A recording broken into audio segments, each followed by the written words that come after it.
Welcome to my channel.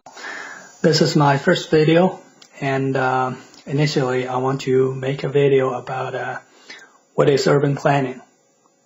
And that is very complex because to explain what is urban planning, it associates with a lot of concepts.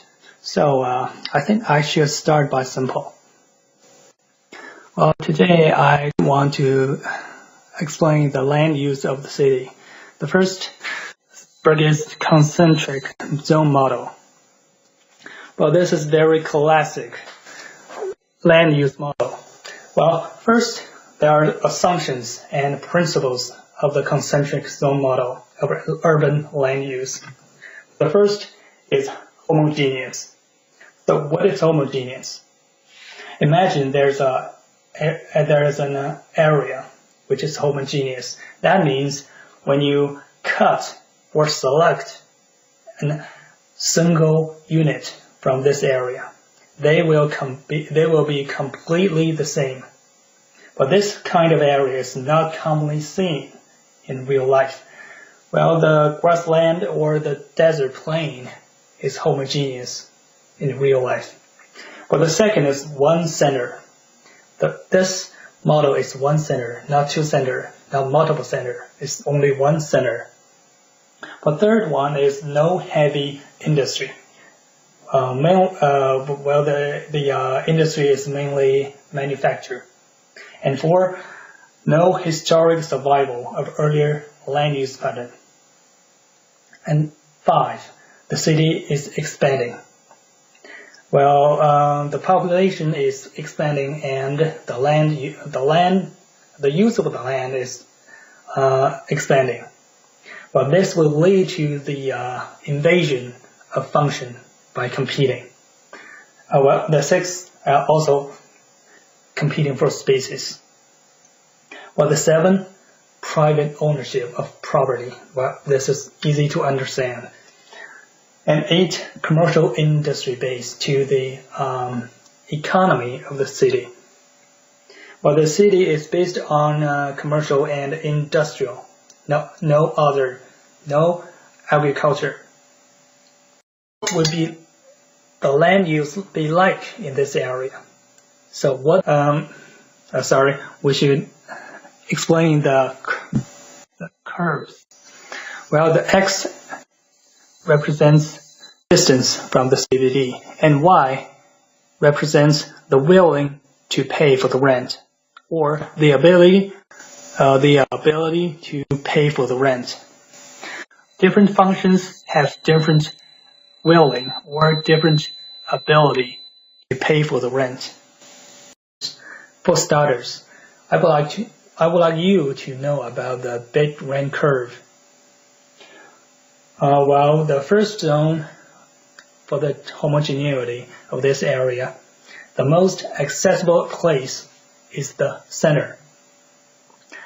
The best place to access to other places.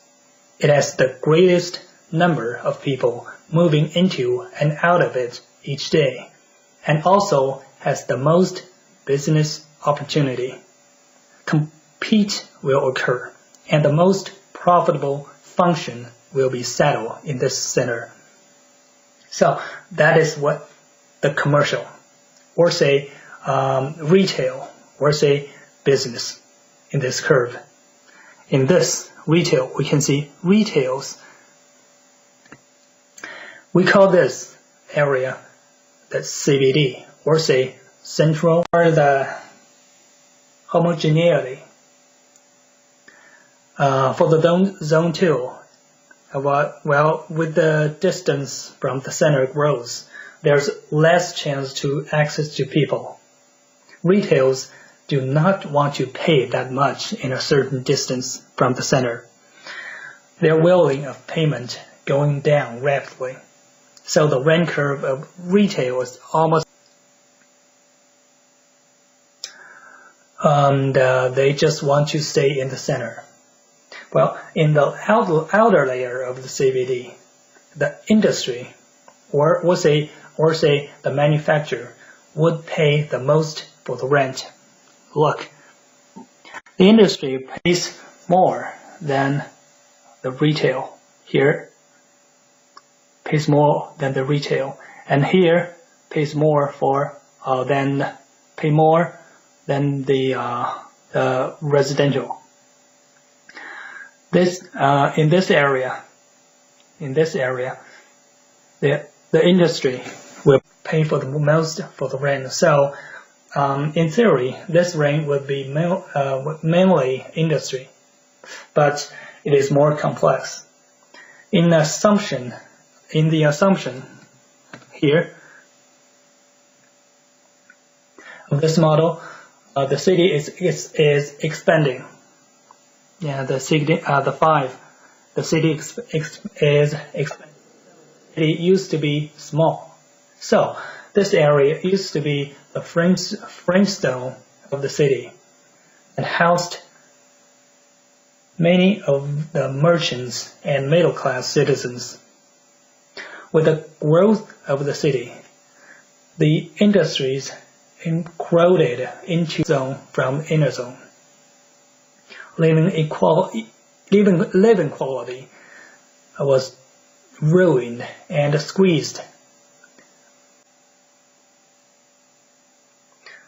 So the outer layer of this zone still have neighborhoods, but they are declining for the poor living quality. Yeah, because there's industry in this area. There will be some pollution. So they are declining for the poor living quality. The poor and the Frenchmen are living in this area for its complexity. We call this area the zone in transition. Well, maybe you can find other version of this model. Zone in transition is divided into two parts. The inner part is called the factory zone, and the outer layer of this zone is called the zone of transition. You can find it in Wikipedia. Nothing to be confused. They are the same. Okay, yeah. Well, the left is Wikipedia version. Well, the right hand of this picture is normal version. Nothing to be confused. Well, further distance from the center, that would be the residential area. The inner part of this area is more for the workers who need better access to the workplace, to get a less transport fee. As the rent is higher than the outer layer zone, they usually living in a small, lower quality, usually in a high building, high mansion, not in a house, not in a house, in a building, in a small corner. The living quality is not good. And the more layer, the out layer of the residential area is better residentials, a zone of private housing or good apartment blocks. It is the home of the middle class. Well, still farther out from the inner city is the commuter belt with 30 to 60 minutes journey time of the CBD. This is essentially a suburban dormitory zone characterized by simple single-family dwellings.